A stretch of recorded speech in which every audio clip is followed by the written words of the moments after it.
So if one wants to start an intermittent fasting regime, André, what is your take on that? Sean, fasting is, I think, just another tool to limit your calorie intake. You can also view it as a restricted window within which you eat, a restricted feeding window. I think it's very beneficial. There's a lot of research on that topic. Obviously also a lot of conflicting information around that. But I think it all depends on what your goal is again. Why do you want to fast? Some people fast for religious purposes.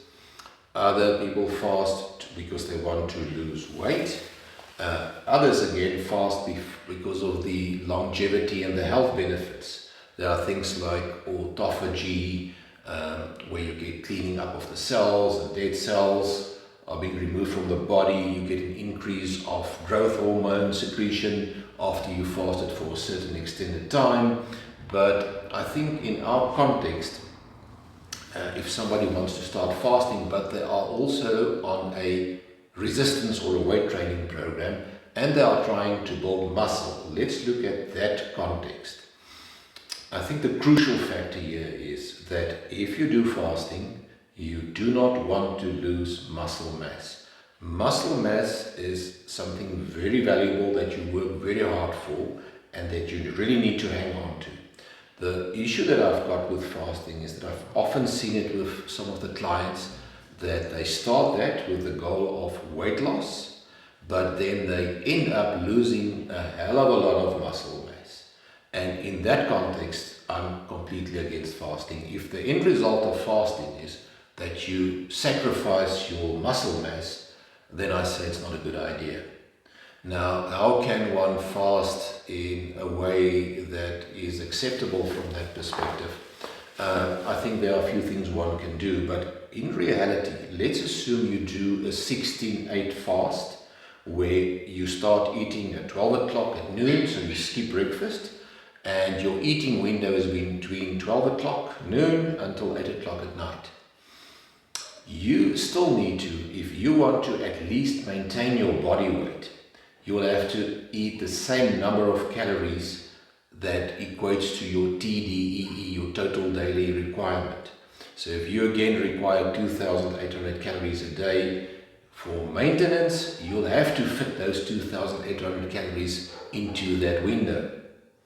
The same applies for your protein target. If you want to maintain or even increase your muscle mass, you will have to at least eat 1.6 grams of protein per kilogram of body weight. Maybe even slightly more, but so you need to hit those two targets. If you don't eat those two targets within that eating window, the chances of you losing not just fat but muscle with that are excellent.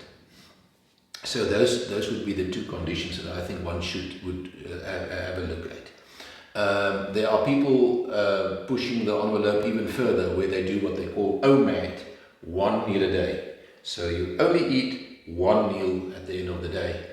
Again, that means if you do not want to lose muscle mass, you'll have to get your entire protein quota for a day in that one sitting. So if that, in your case, maybe 200 grams of protein, you'll have to eat that 200 grams of protein as part of that one meal. And for many people that becomes a problem. So what I see is that often with less feeding opportunities, people simply eat less. And that's maybe why intermittent fasting is such a successful tool in trying to lose weight, is that you simply restrict calories.